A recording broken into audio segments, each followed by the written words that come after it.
fibers and floss. I'm coming today with a special episode for you regarding some tips and tricks in how to kit up a Teresa Wentzler project. First of all, I wanted to thank you guys for your ongoing support and your subscriptions. It just continues to blow me away that people are interested in listening to this sort of information and listening to me of all people talk, which is kind of bizarre, but you know, if people are getting something out of it, I'll keep doing it, right? So today, it's the start of a new year, and this year my plan was to start a new project for New Year's. My girlfriend and I, Samantha the Hugo Stitcher, have been contemplating doing a Teresa Wentzler pattern for a long time, and in fact she had started one previously, and over the summer I did visit her and do some stitching just to kind of get an idea with Teresa Wentzler and whether or not it was something I wanted to embark on. I do know that her projects are known to be a little on the intimidating side, and you hear all these stories of people that started something 25 years ago and have never finished it. So I wanted to make sure that if I was going to start a Wentzler, that it was something that I would be interested in completing and would not, fall victim to that whip that kind of gets retired and pushed away when, her pieces are actually just so beautiful. So I did stitch on it this summer. It was excellent. And then I kind of thought, okay, well, how do I go about, kitting this up? It was easy enough just to get the pattern and order everything. But when the threads all arrived, there's like 200 threads. So how do you go about kitting up 200 threads when they are all blended? So you might be working with color, I don't know, let's say 427 along with, a 3000 and something. So what is the best way to organize that where you're not constantly flipping through? I use floss weight bags, so flipping through bags, and I'm not a fan of cards really because it gets so tangled, and how do things keep on a card for, what if it does take 20 years? I don't know. So I did go down the rabbit hole a little bit with some research and trying to figure out the best ways to really organize my floss. And in doing so, I came across a lot of tips and tricks, and I thought that I could maybe make a video and share that with anyone who's wanting to start a Wentzler, or perhaps has started a Wentzler and is just kind of lacking motivation or finding it difficult. So down the rabbit hole I went. This is the project that I decided to start. This is her Peacock Tapestry. I'll just kind of zoom in there. It's a beautiful pattern, and it's quite large, and all but 9 threads out of a combination of 200 are all blended. So it is a lot of work for that one there for sure. Okay, let's share what I've learned so far. Okay, so let's talk about the charts. Even though my plan was to really look at floss, really only the floss, there was so much more that I had learned. So unfortunately, being on Flosstube, I can't share the charts, but what I wanted to talk about is, her designs have copious amounts of blended floss. It does give an absolutely beautiful, detail and definition when the piece is it's fully finished, but it's a lot of work to get there. So the number one suggestion is when you get your chart, definitely read over the entire thing. So, don't just, most of us get a chart and we kind of, scan over the list of what is needed for supplies for a project. But she has, and I think I could probably show this part, is so much detail. So all of her charts are hand-drawn, and in a hand-drawn chart, sometimes they're hard to read because they're not very clearly defined as they would be with a computer-generated chart. So sometimes that definition is hard to see. All Teresa Wentzler designs are famous for copious amounts of backstitching, and sometimes it's hard to tell, when you look at, I wanted to just share this part here with this page. This is all backstitching instructions, and so when you're looking at that, it's easy to get lost in what you're doing.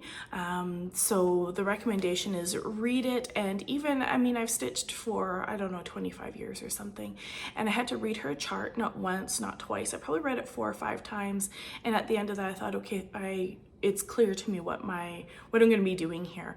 In terms of the chart as well, there, you know, with the back stitching, a lot of people find it difficult to know, you know, the definition between, the border's pretty clear, but if you get into something like this and every single leaf is back stitched, but there's pairs in this tree and those are back stitched with something different, and then the peacock has about, you know, 7 different things of back stitch as well, and then you have the tree lines. And so when you're getting into that, I don't know if I can zoom in enough for you to see the detail between the leaves versus the branches, it's really hard to tell, you know, which one is, you know, brown for the branch versus green for the leaf.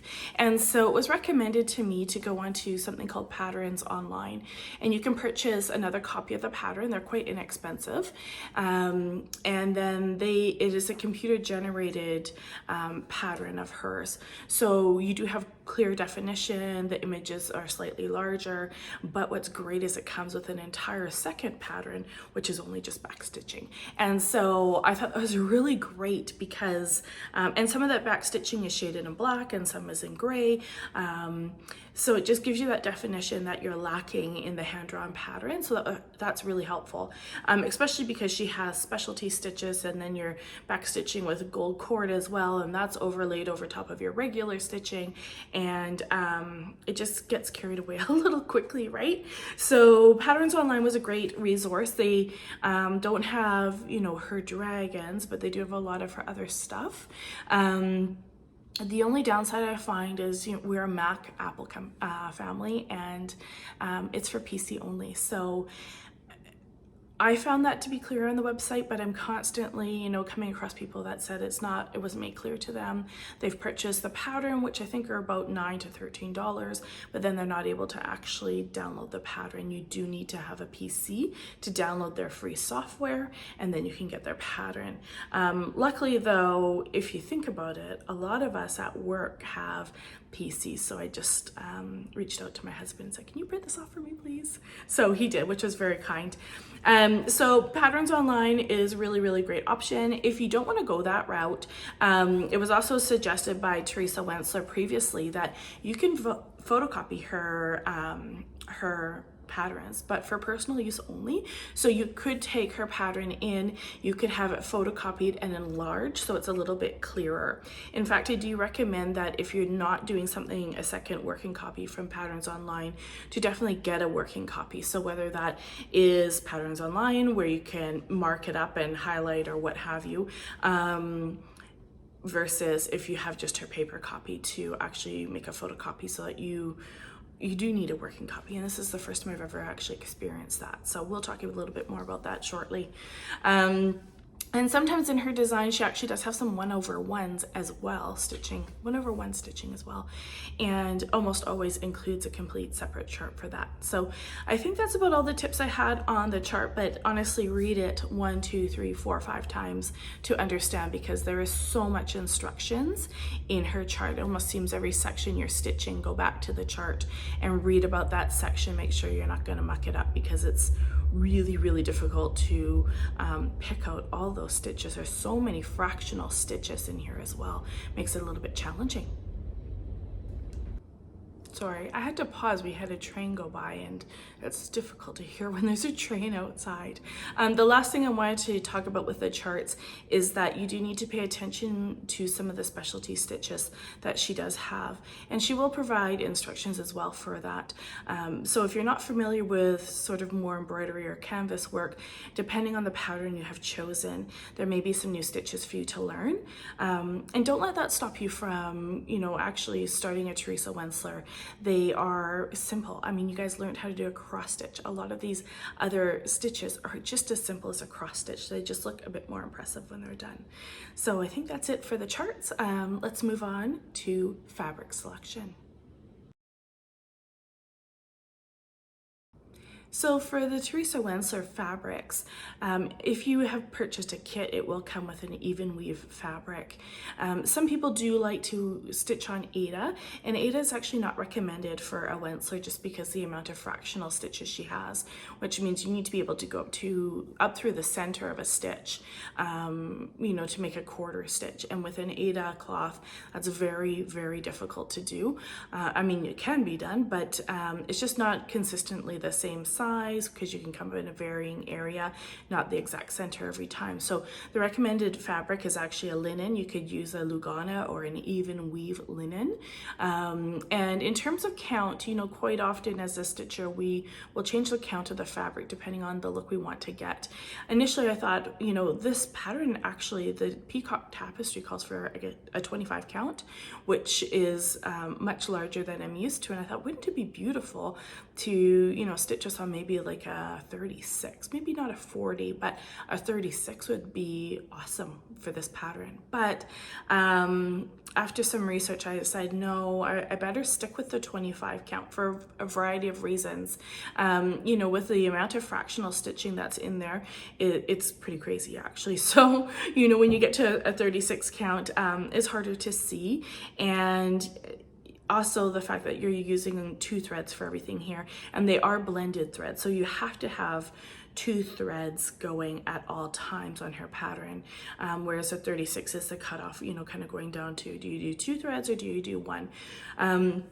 So you would have to do a 2, and then of course it could be maybe a bit too fluffy, the stitches. So I thought, well, maybe I should do a 32. And at the end of the day, that's not recommended because the pattern, the stitches, in order to see the second floss, you need to have that a little bit of extra space in there.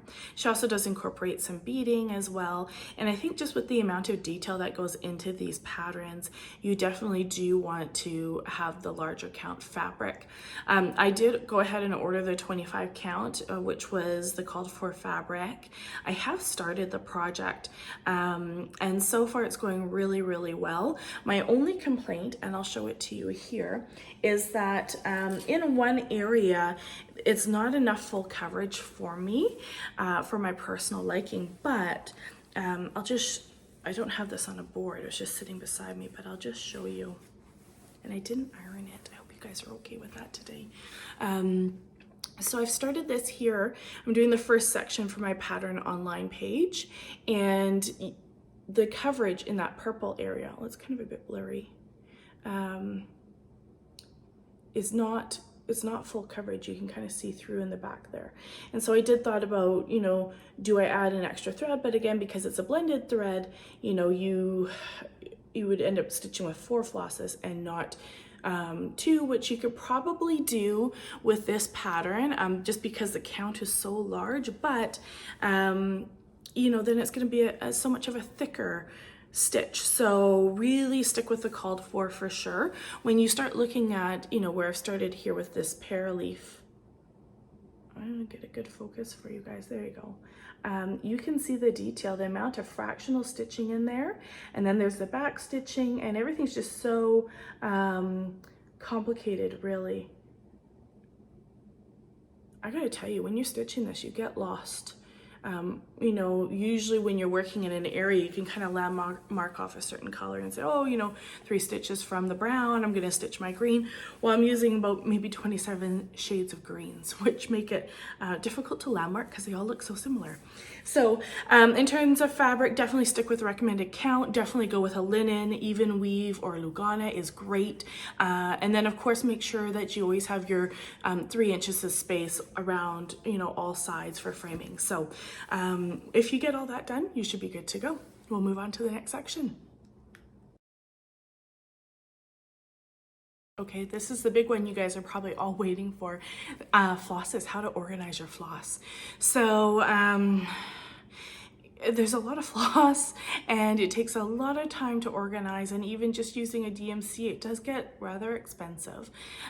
So I went down the rabbit hole. I found there's many different ways to do it. I learned the way that Teresa Wentzler recommends that you do that. So in this section, I'm going to share many different varieties.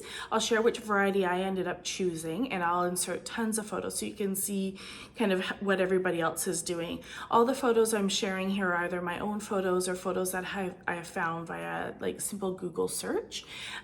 So in terms of thread organization, for this particular pattern, there is 92 different blends, so 92 times 2 colors, you're looking at about 180 flosses, and you can see there it's really a page and a half of floss. So it's quite a bit of floss that you're dealing with. I was a bit intimidated because I do use floss away bags. I'm not a huge fan of bobbins because I don't like how they kink the fabric, but so I'm not really sure where to start here. I'll maybe start with what is recommended by Teresa Wentzler. So her suggestion is that you pick up all the threads that are required, all the called for threads, and bobbinate all of it. And then you can put it in, people use the nice plastic containers that have the little dividers that can be used for, beading or like fishing tackle, that sort of thing. And then that way, what I do like about that is, if this project's going to be taking you years to do, you have a nice clean spot where you're able to, close the lid and keep it nice and clean. You don't have to worry about dust or anything getting in there. Now, that's just how she wants you to store your thread. And then from there, she wants you to have working thread. So that is where you would take a couple lengths of thread at a time, and you would cut it off the bobbin and you would store it on a working card. So in terms of her cards, she suggests to take a really nice long, I'll see if I have a picture, but a nice long piece of thick cardstock, and you can punch holes in either side all the way along the length of the card, and there to write on the symbol that you're using, and then in the card also both of the blends that are being used there. So you end up for each symbol having 2 flosses, and then she likes to arrange that all by color family. So she would have all of her greens on one card, and all of her purples, all of her browns, all of her reds, all on separate cards, which that's her recommended way to do it. I can give my opinions after.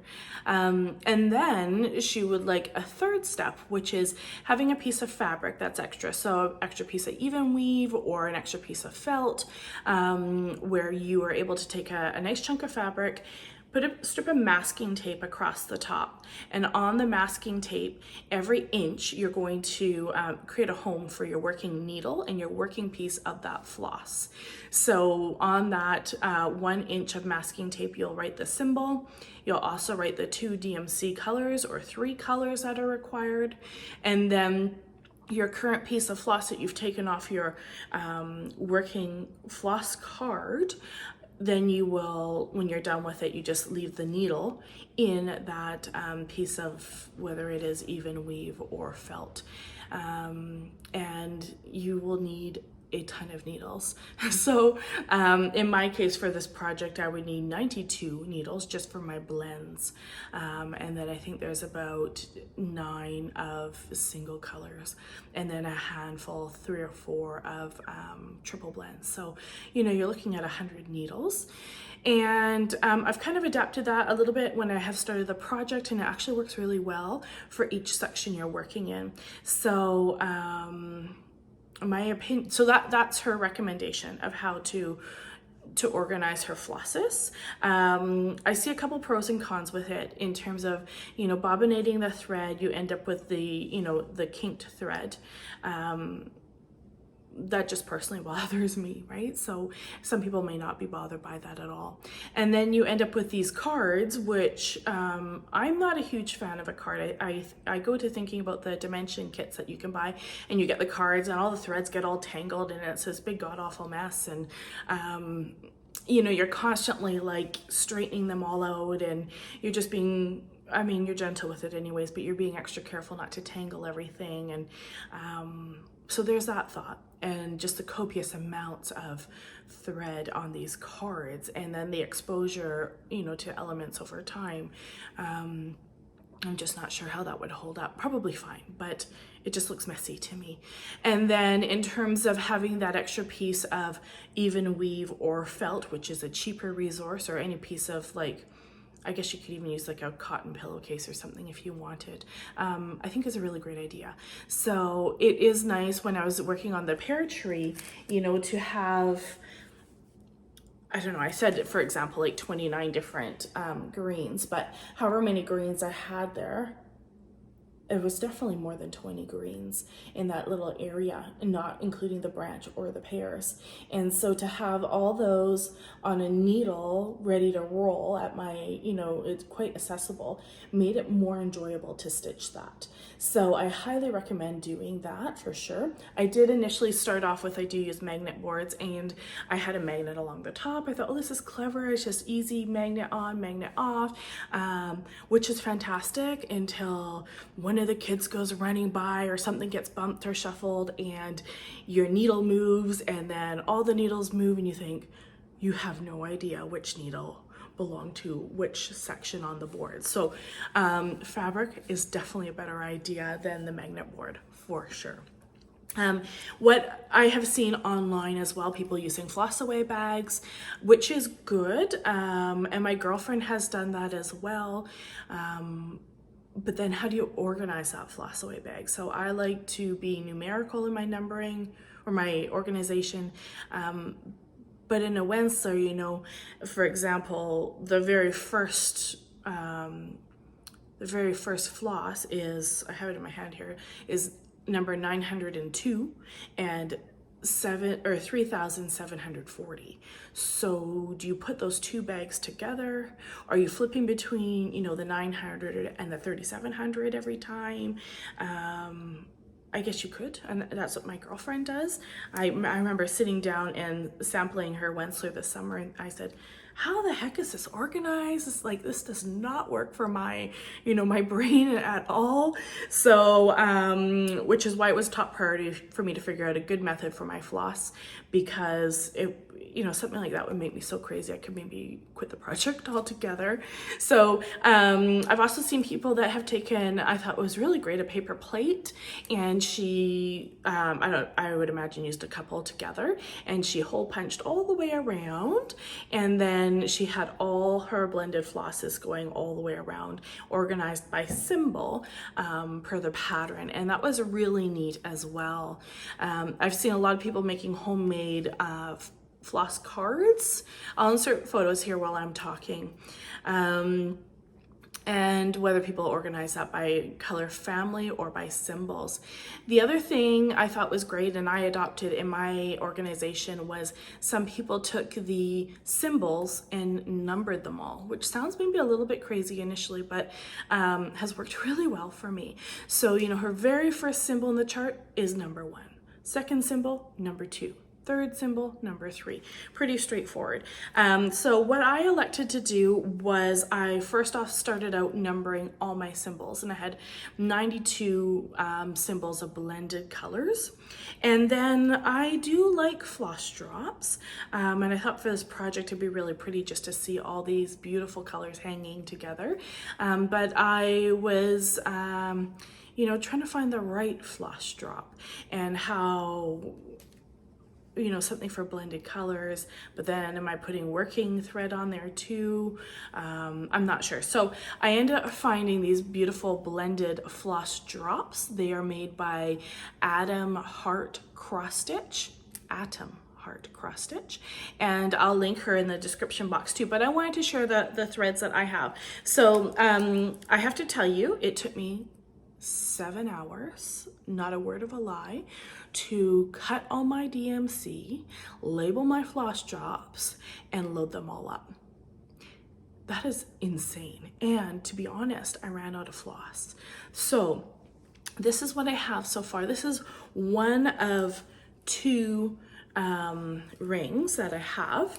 And what we have to realize, because these are blended, they are different colors on both sides. Like, it is a ton of floss. So if we look here, I wonder if it's gonna work well. Just one second, sorry. So this one here is number 1. And so what I end up doing was I drew the symbol, I labeled number 1 on there, and then I have my DMC numbers on the top and on the bottom.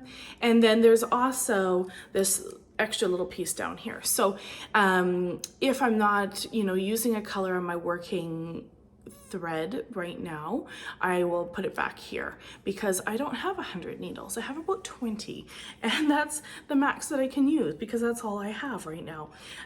So, to see that, and this is all just arranged not in color family, but per, her order. So I've numbered them 1, 2, 3, 4, 5, etc. So I have that one. I also have a very empty one. You can see all the extras there. Look at that. So when I cut up my floss, I used 5 lengths of floss. And a lot of this does double up on, one DMC color might do 1, but it also might do 6 colors. And so I guess you could maybe put less on one ring, but what I did is I ended up just ordering a bunch more floss. So I said 7 hours, it's probably gonna be a good 9 hours just to organize my floss, which is crazy. So I do wish you definitely the best of luck in your floss organization. Hopefully, that gave you some helpful hints as to how you may wanna organize your floss. The other thing I thought about, maybe if I wasn't happy with the system I went with, which I am happy, was really researching heaven and earth designs, because a lot of them do call for like 200 flosses or more, and just seeing how people are organizing that as well. But I think at the end of the day, there's really, floss cards are probably most popular. A lot of people use that because you can get them 1 for free, you can make them at home. They're fairly simple. I mean, you get to write on them. It's easy. You can make it now and be done with it now, right? And then, yeah, the floss away bags versus the floss drops are probably on par with each other. But I just love, looking at these colors are gorgeous. Sorry, they're all kind of tangled, but they are beautiful. And so it's nice to have those hanging, while you're not using them. So that's it for floss. Hopefully that was helpful for you guys, and we'll move on to the next section. Okay, for our last section here, it's all about stitching the actual piece. So for Teresa Wentzler, for a lot of people, these pieces are not completed in, 6 to 12 months. They are done anywhere from 3 years to 10, and I've seen up to 27 years for a piece. So I think always with cross stitch, working with clean hands, freshly washed, just so we're not getting any of our oils on there, or, whatever else may be on your hand. So I think the big key in working with a Wentzler is to actually have another project on the side, because this is not a project that you sit down, you think, oh, I'm gonna be really productive, I'm gonna set goals and I'm gonna get all this done today. I don't think you'll enjoy it if that's what your plan is.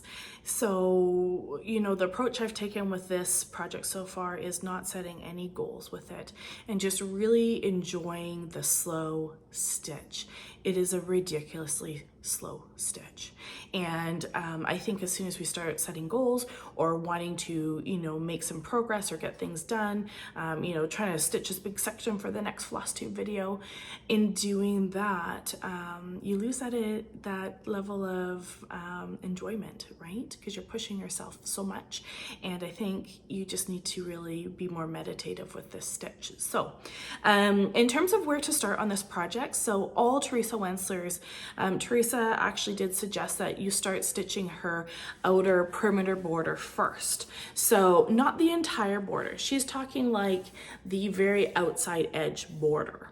And the rationale for that is just making sure that your design is sitting where you want to sit on your fabric, and that your fabric is not too small. So making sure that you do have, 3 inches for framing around the edges. You can probably get away with about 2, but you do really want to try and do 3 so your framer loves you and doesn't hate you at the end of a project. Also, depending on what you're doing. I mean, if you're going to make a wall hanging out of it, you really only need 1 inch, right? So just kind of depends on what your finishing plans are for the project. Once you have stitched the perimeter border, she actually recommends not to stitch any further of the border, to actually dive into the design. So you can use the border for landmarking, and maybe what I'll show you is what I've done here so far. So I'm just working, my plan is to do, my pattern online is my working copy. And my plan is to do section 1 first. So I'm not going to do the perimeter border because I know that my fabric is ridiculously large. It's like 30 by 40 inches or something.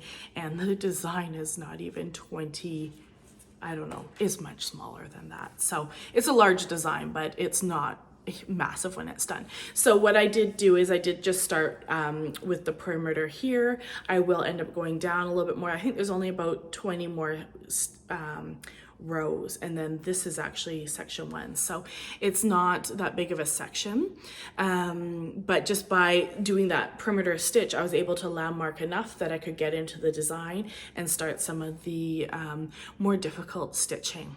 So the recommendation is once you're able to landmark and get into the center, to start some of that centered stitching, because there is a ton of confetti stitching, there's a ton of fractional stitching, and like I said, it's a very slow stitch if you want to slow down, enjoy it.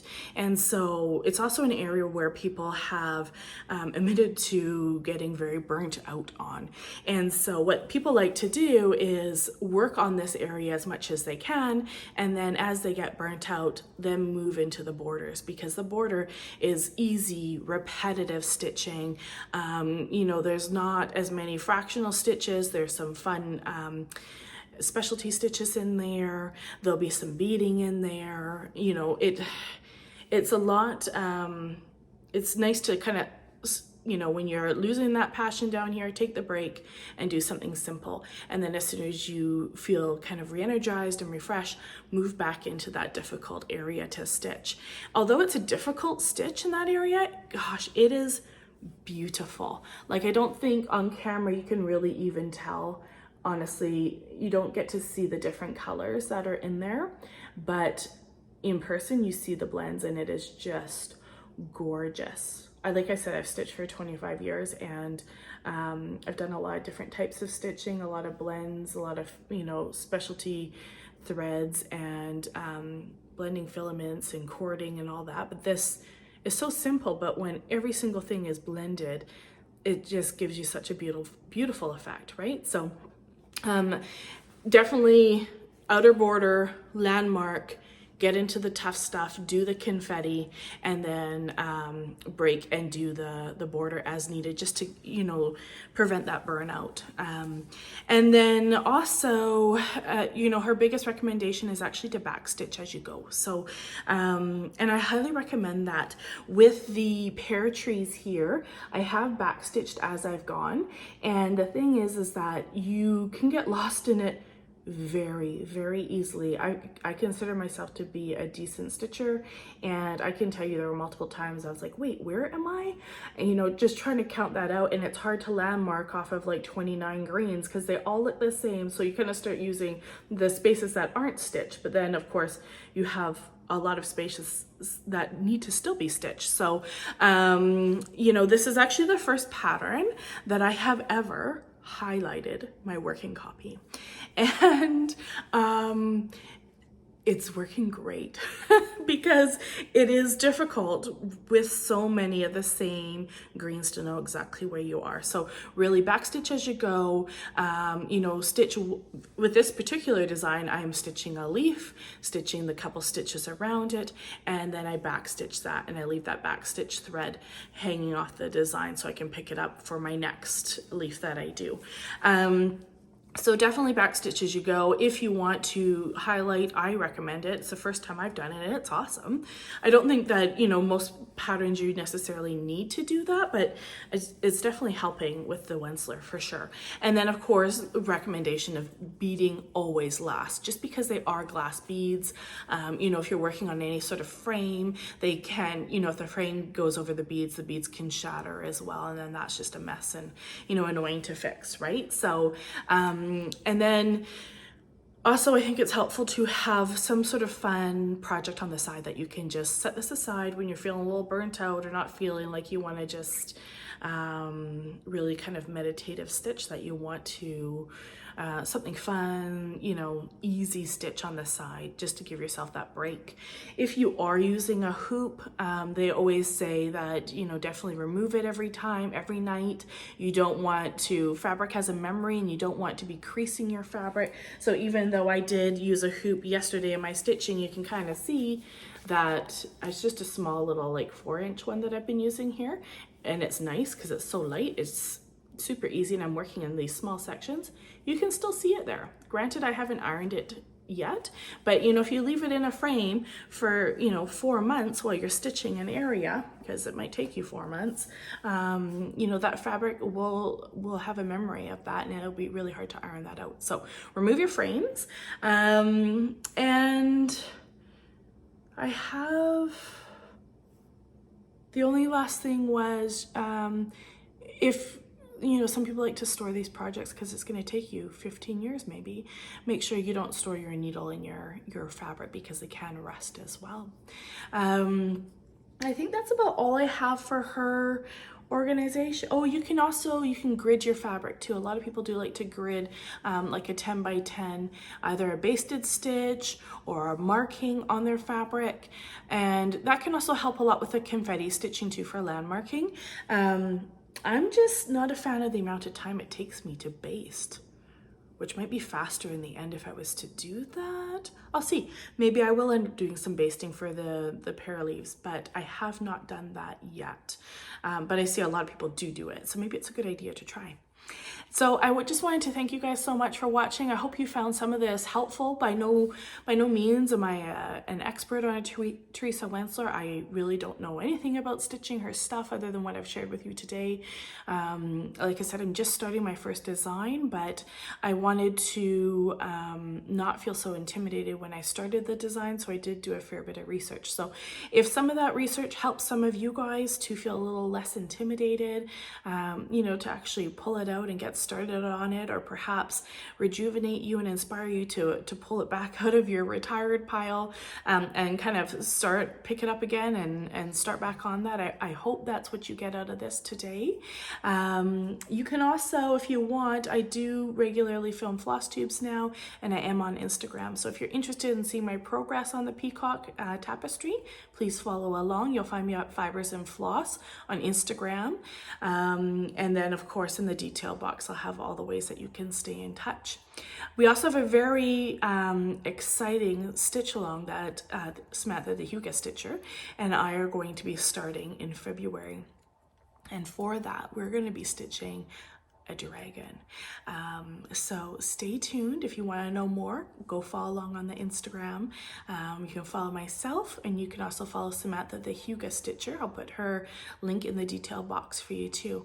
That'll be really exciting.